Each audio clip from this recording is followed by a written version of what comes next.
Angelologia, a doutrina dos anjos. Que a graça de nosso Senhor e Salvador Jesus Cristo, mais uma vez, estejam derramados sobre vossas vidas. Que esse dia seja mais um dia de vitória, mais um dia repleto das bênçãos do Senhor. Nós estamos na nossa aula de número 2, aula de angelologia.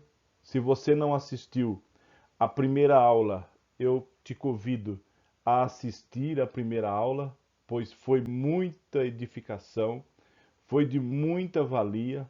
Nós aprendemos sobre anjos no Novo Testamento, suas ações, e hoje nós estamos aqui na segunda aula de angelologia.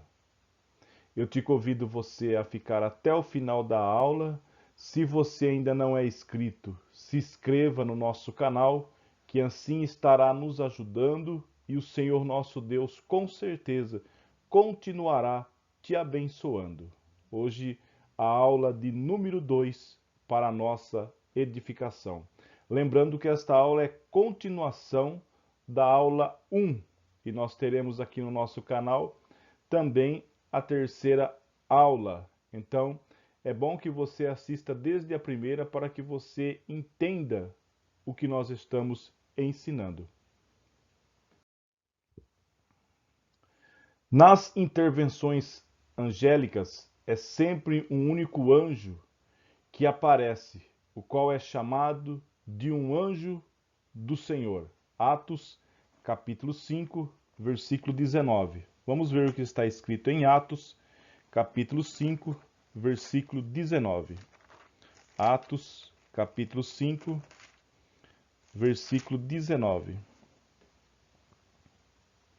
Mas de noite um anjo do Senhor, olha a expressão aí, um anjo do Senhor apareceu, ou um anjo de Deus. A expressão anjo do Senhor não tem em Atos a mesma conotação que no Antigo Testamento, onde às vezes este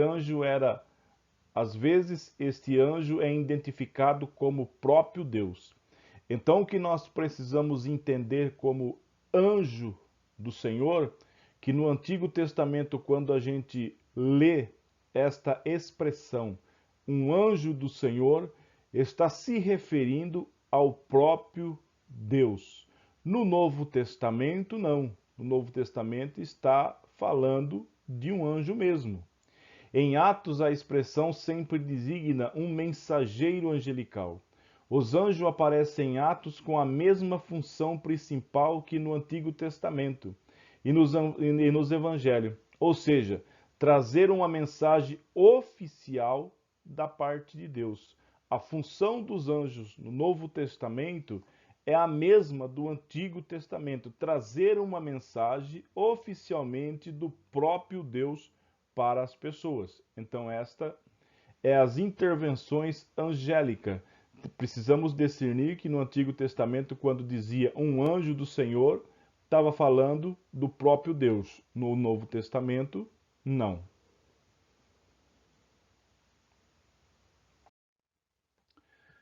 A isto se acresce a função protetora, pois por 2 vezes um anjo do Senhor libertou apóstolo na prisão. Lembra de Pedro, que estava na prisão, e enquanto Pedro estava preso, a igreja orava? Foi enviado um anjo para poder libertar Pedro.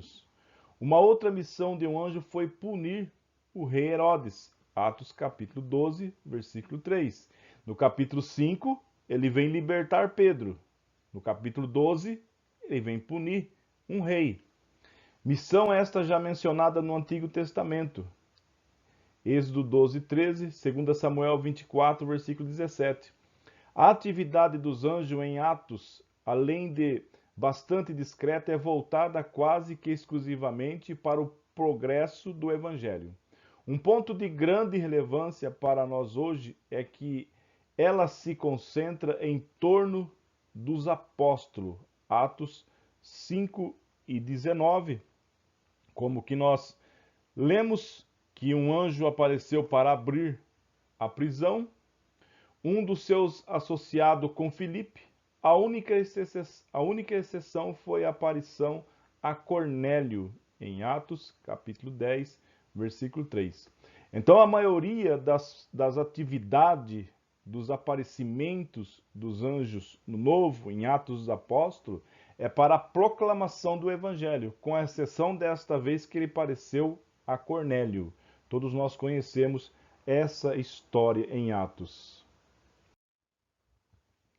Mesmo assim, ocorreu um ponto crucial no nascimento da igreja, que foi a inclusão dos gentios na igreja. A exceção deste caso não é registro de aparições de anjos ao crente em geral, nem para lhe trazer mensagem de Deus, nem para protegê-los, embora certamente eles estivessem ocupados em desempenhar esta última função, provavelmente de forma não perceptível aos crentes. Então hoje a gente não fica vendo anjo por aí. A expressão que a gente vê na igreja dizendo que anjos estão subindo, anjos estão descendo, talvez seja uma parte emocional de muitos cristãos, porque hoje nós temos a palavra revelada, que é a Bíblia Sagrada. E não há necessidade que anjos venham trazer mensagem para nós. Nós já temos a Bíblia. Devemos tomar cuidado, porque devemos saber interpretar e temos visões de Deus, porque existem os anjos caídos e existem os anjos também que são do céu. Então é muito perigoso esse tipo de visão, esse tipo de pensamento, de coisas que a gente tem. O apóstolo Paulo é bastante ponderado no que escreve sobre os anjos. E comparado com os outros autores religiosos não cristãos da sua época, ele emprega a palavra ângelos para apenas 14 vezes em suas 13 cartas. Ele se refere aos anjos de Deus não tanto como mensageiro, celeste ou protetor dos crentes, mas como principados, como protetores dos crentes, mas como participante do progresso do plano de Deus neste mundo, que participam da entrega da lei no Sinai, o que virão com Cristo para executar juízo sobre a humanidade. Então Paulo fala sobre os anjos, sobre lá nos Sinais, no Monte Sinai, sobre o Monte Sinai, sobre a revelação das leis, que foi dada por anjos a Moisés. Depois ele fala do juízo, lá em 2 Tessalonicenses, capítulo 1, versículo 7. Esses são os anjos eleitos que assistem diante de Deus. 1 Timóteo 5 e 21. São essas algumas poucas referências que Paulo faz aos anjos, diferente dos escritos dos filósofos da sua época. Temos livro apócrifo aí que faz várias menções de anjo. E podemos notar algo que nesse tempo havia uma adoração a anjos, porque a carta aos Hebreus vem ensinando aos cristãos do tempo, da época, que a adoração deve ser mente só ao único Deus. Não se deve adorar anjos, não se deve adorar homens, mas adorar o próprio Deus.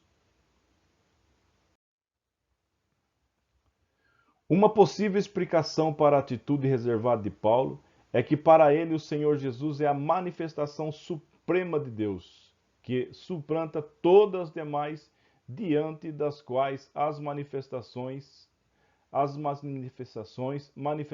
angélicas perdem importância e relevância. Então hoje nós temos muito ensino sobre os anjos. O que os anjos podem fazer por você? Pode fazer mal, pode fazer bem, sem nenhuma ordem, nem mal nem bem. Porque maior do que os anjos é o Senhor nosso Deus. Efésios, capítulo 1, versículo 21. Vamos ler esses versículos que eu postei aí para nós. Efésios, capítulo 1, versículo 21.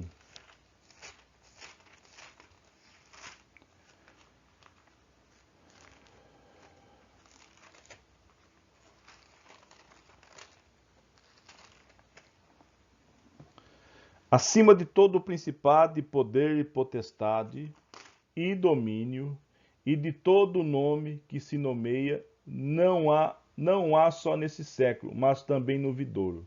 E sujeitou todas as coisas aos seus pés, sobre todas as coisas constituiu como cabeça da igreja. Talvez seja por isso que Paulo não faz tanta ênfase aos anjos, porque para Paulo e para nós cristãos, o Senhor nosso Deus é maior do que todo o exército angelical. Em nenhum momento Paulo menciona suas cartas, encontros angélicos que porventura teve. Nem encoraja os crentes a buscar tais encontros. Somente a isso as preocupações que demonstram em suas cartas, como aparições e visões de anjos. O apóstolo teme que anjos caídos, passando-se por anjo de Deus, manifestem em visões como alvo de enganar os crentes. É o que eu já falei no passado. Anjos caídos podem se transfigurar em anjo de luz e enganar. Por isso que Paulo não ensinava e não dava tanta ênfase aos anjos, por esse motivo também. Ele menciona a possibilidade de que um anjo do céu venha pregar outro evangelho. Paulo falou que poderia e que Satanás apareça, dissimulado de um anjo de luz. Então Paulo ensina que mesmo que descer um anjo do céu e pregar outro evangelho para se considerar anátema, maldito. Ele alerta aos crentes de Colossos a que não se deixe arrastar para o culto dos anjos, propagado pelos líderes da heresia que ameaçava a igreja e que se baseava em visões. Vamos ver que Paulo fala sobre esse assunto em Colossenses 2:18. Vamos ver que Paulo fala, o apóstolo Paulo fala para a igreja. 2:18. Ninguém vos domine a seu árbitro com pretexto de humildade e culto dos anjos, envolvendo-se em coisas que não viu, estando em vão inchado na sua carnal compreensão. Então Paulo foi bem claro nos seus ensinos para que ninguém se envolvesse com o assunto e culto aos anjos. Uma passagem surpreendente sobre anjos é Gálatas capítulo 3 e 19, em que Paulo diz que a lei de Deus foi entregue ao povo de Israel por meio de anjos. Esse fato é mencionado na narrativa da entrega da lei a Moisés no livro do Êxodo. Sua veracidade foi aceita possivelmente durante o período do Segundo Templo, quando os anjos receberam cada vez mais lugar destacado na teologia do judaísmo, ao ponto de serem reconhecidos como mediadores nos sinais na hora da entrega da lei a Moisés por Deus. O fato foi aceito como verídico por judeus cristãos, como Estevão, Atos 7:53. Atos diz assim: Vós recebeste a lei por ordenação dos anjos e não aguardaste. Estevão também falou sobre isso. O autor de Hebreus, capítulo 2, versículo 2, e por Paulo. Só que enquanto que para os judeus da sua época a presença de anjos no Sinai era algo que exaltava a glória da lei, para Paulo a presença dessas criaturas era apenas um sinal da inferioridade da lei em comparação ao evangelho que havia sido trazido pelo próprio Filho de Deus, sem mediação de criaturas. Então ficou bem claro aqui para o nosso entendimento que para Paulo a entrega das leis por anjo somente ratificava a inferioridade da lei, a incapacidade da lei para salvar, sendo que o evangelho foi trazido pelo próprio Filho de Deus sem mediação de anjos. Uma outra passagem difícil de entender nas cartas de Paulo é a enigmática expressão de 1 Coríntios 11:10. Por esta razão, e por causa dos anjos, a mulher deve ter sobre a cabeça um sinal de autoridade. O que tem os anjos a ver com o uso do véu nas igrejas de Corinto? A resposta está ligada a um aspecto da situação histórica específica da igreja de Coríntio no século I, que nós desconhecemos. Havia uma ideia estranha na época de Paulo de que Gênesis 6, 1 e 2 se referia aos anjos que deixaram atrair pelos encantos femininos. Uma tradução rabínica acrescenta que foram os longos cabelos das mulheres que tentaram os anjos. Aí é uma tese que está aí para ser discutida, para ser pesquisada sobre este assunto. A falta de decoro e propriedade por parte das mulheres na igreja de Coríntio poderia novamente provocá-los. O mais provável é que Paulo se refira a outro conceito corrente, que os anjos bons eram guardião do culto divino, o que exigiria decoro e propriedade por parte de todos os adoradores. Esse conceito se encaixa perfeitamente no ensino do Novo Testamento de que os anjos observam e acompanham o desenvolvimento do Evangelho no mundo. Vamos ver Efésios 3 e 10. Efésios 3 e 10.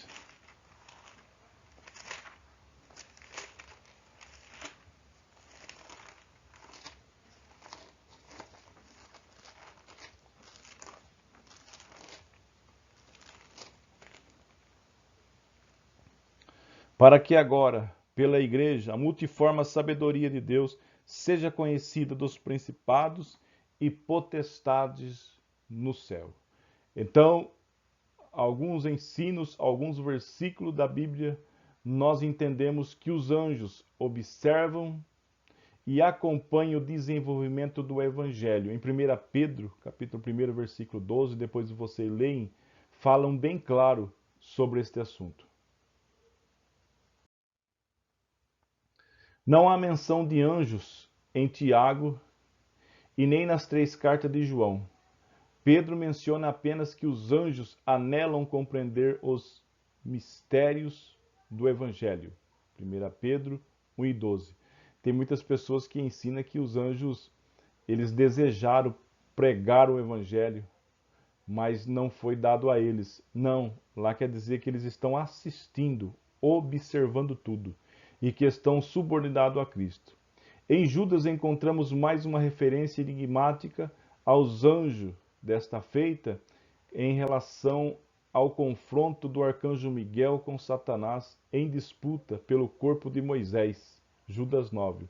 Esse incidente não é narrado no Antigo Testamento, mas aparece num livro apócrifo que era bastante popular entre os judeus, chamado A Ascensão de Moisés.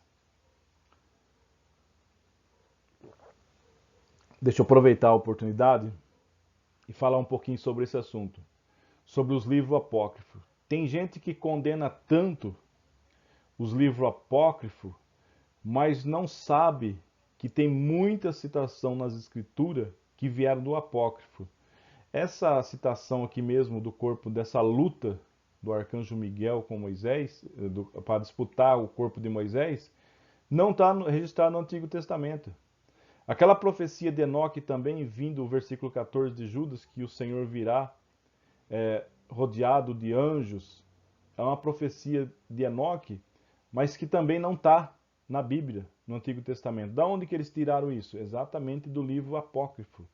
Essa da briga do anjo aí foi tirada do livro Ascensão de Moisés. Depois você pode procurar esse livro e ler.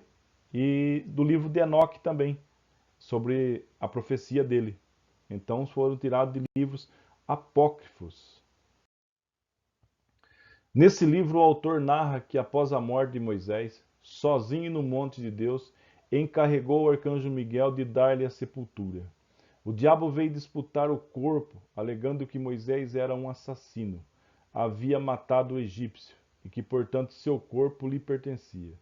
De acordo com a ascensão, Miguel limitou-se a dizer que o Senhor repreendesse os intentos malignos de Satanás.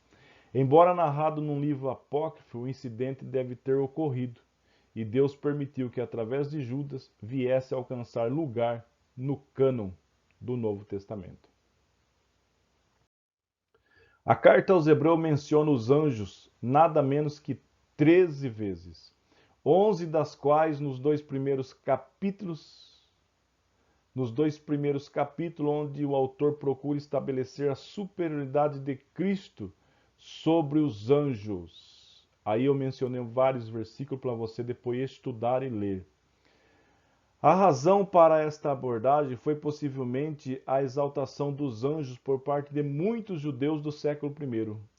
O autor, escrevendo a judeus cristãos, sentiu a necessidade de diferenciar a mensagem do Evangelho trazida por Cristo e as muitas mensagens e mensageiros angelicais que infestavam a crendice popular judaica no século I.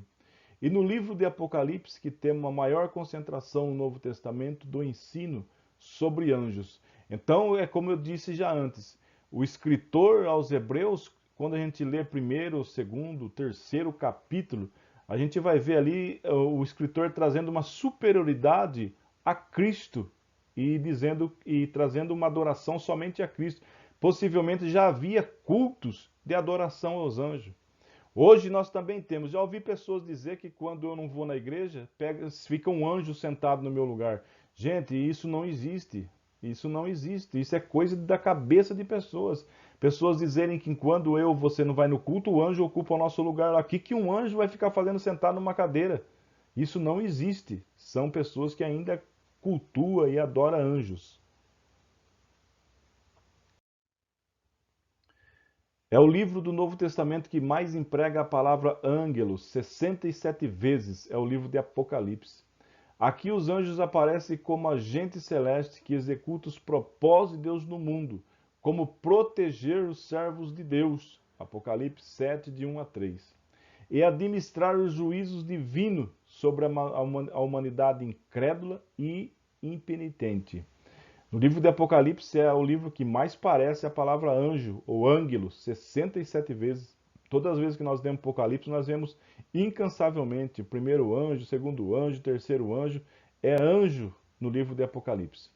O Apocalipse está cheio das visões que o apóstolo João teve do céu, e os anjos aparecem como habitantes das regiões celestes, ao redor do trono divino, em referente à adoração a Deus e ao Cordeiro, mediando ao apóstolo João as visões e as instruções divinas.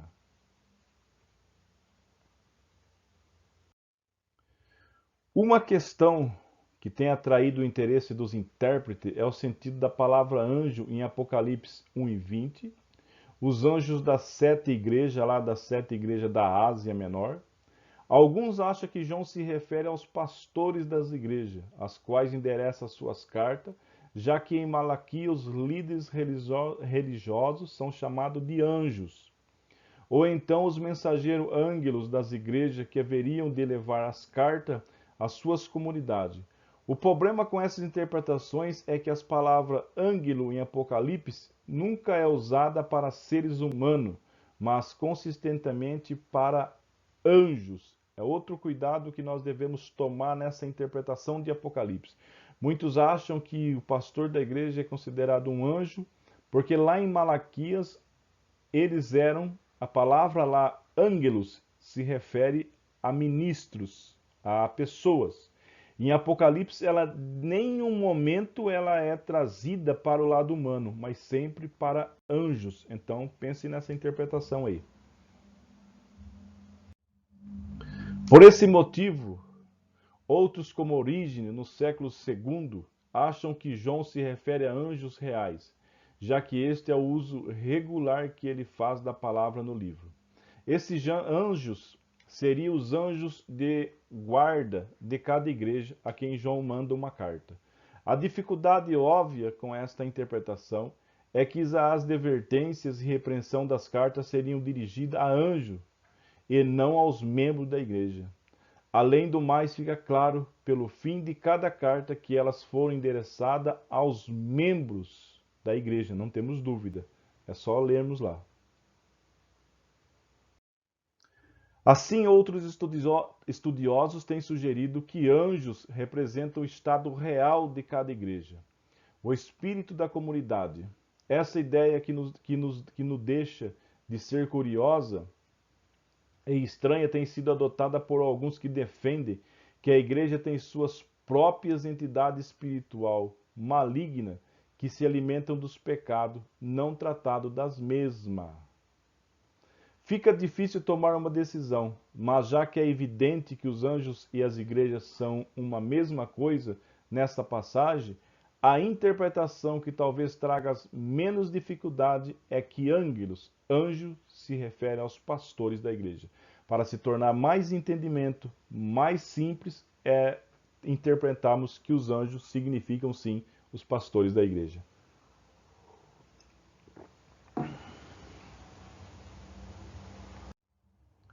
Anjos em batalha espiritual. Agora vamos ver os anjos na batalha espiritual. Sabia que há uma batalha tremenda sobre potestades malignas e os anjos estão nessa batalha.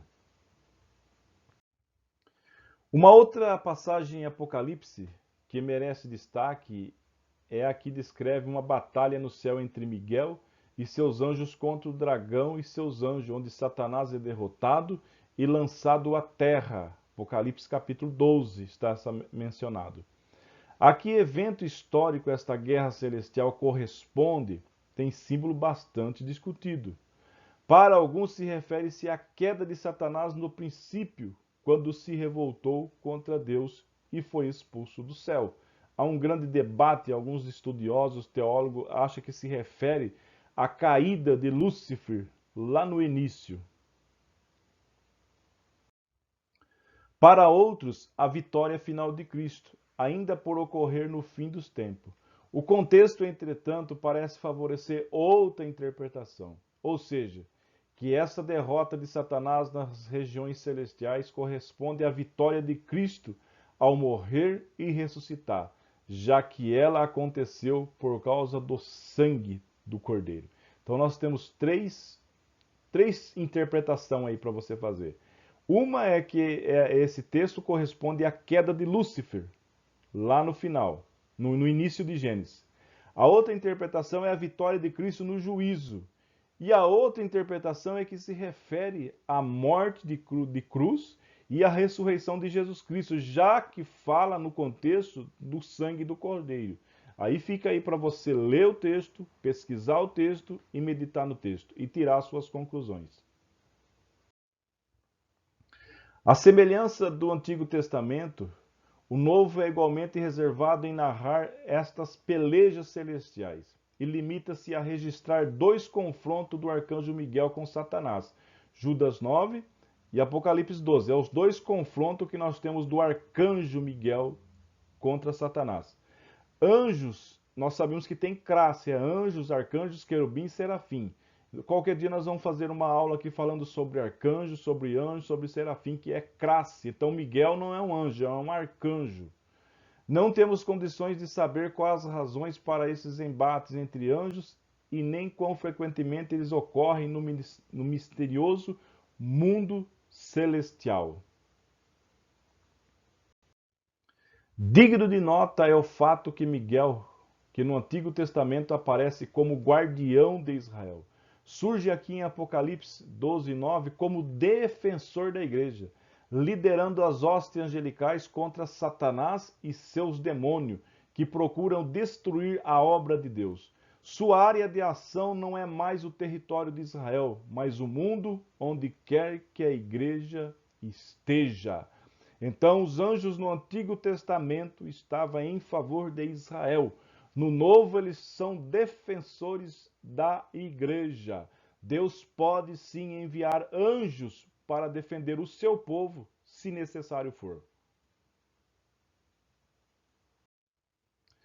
A constatação desse fato deveria moderar a fascinação de muitos hoje pela ideia de espíritos territoriais, maus ou bons, que seriam supostamente responsáveis por determinadas regiões geográficas e que se embatem em busca da supremacia sobre aqueles locais. É possível que as nações ou outras regiões tenham seus príncipes angélicos, bons ou maus, mas essa ideia não merece qualquer função ou influência no ensino do Novo Testamento. Quanto aos anjos, a sua participação na luta da igreja contra os principados e potestades contra os dominadores deste mundo tenebroso. Paulo ensinou isso em Efésios, capítulo 6, versículo 12. Então não cabe a nós ensinar que cada região tem seu guardião e tem a sua legião de demônio mal. Não, porque nós não temos base bíblica para ensinar tal assunto. Mas Paulo nos ensina que nós estamos numa luta, numa batalha espiritual. E os anjos estão na participação da luta da igreja contra esses principados e contra essas potestades. Enquanto que em Daniel os principados e as potestades aparecem relacionados com determinado território, no Novo Testamento eles aparecem não mais relacionados com regiões, mas com esse mundo tenebroso. O conflito regionalizado do Antigo Testamento tomou o caráter universal, cósmico, com a vitória de Cristo. Cristo veio para desfazer todas as obras das trevas. Concluindo essa aula 2, vamos falar sobre esse último assunto e vamos concluir a aula 2. O diabo e seus príncipes malignos são vistos agora como dominadores, não de determinada região geográfica, mas deste mundo tenebroso. E os anjos agora servem aos servos de Deus em qualquer região geográfica do planeta onde se encontrem. Então, dando uma concluída, uma resumida nessa segunda aula, que nós teremos a terceira, hoje nós não temos, como em Daniel, a região geográfica que os anjos mal dominam. Hoje eles estão tomando parte do mundo todo, um mundo tenebroso que nós vivemos, porque a Bíblia diz que o mundo jaz no maligno. Mas os anjos de Deus ainda estão a serviço de Deus para batalhar contra as potestades malignas em favor da igreja. Hoje é isso que nós estamos vivendo. Os anjos estão aí para lutar contra as potestades. E nós não temos mais em região geográfica. O mundo hoje está em trevas. Mas nós, os cristãos, estamos aqui para ensinar. Que Deus em Cristo Jesus lhe abençoe. Fique para a próxima aula. Se você não assistiu a primeira, assiste a primeira, assista a segunda e vamos partir para a terceira. Ficamos por aqui hoje com uma breve oração pela tua vida. Oremos. Senhor nosso Deus, nosso Pai, muito obrigado, Senhor, por estas pessoas que estão ouvindo, aprendendo através deste canal. Muito obrigado pelos inscritos que já são inscritos, por aqueles que vão se inscrever. Muito obrigado pela oportunidade, Pai, de poder transmitir aqui pelas redes sociais a tua palavra. Abençoa cada um de nós, aqueles que ouviram, que vão ouvir, que o Senhor continue derramando chuvas de bênção, dando a sua graça, sabedoria para todos nós, para mim que ensino e para aqueles que ouvirem e entenderem. Que Deus em Cristo Jesus continue te abençoando. Nós agradecemos a Deus pela tua vida e que as bênçãos do Senhor, em nome de Jesus Cristo, seja derramada cada dia mais em sua vida. Deus te abençoe, em nome de Jesus. Amém.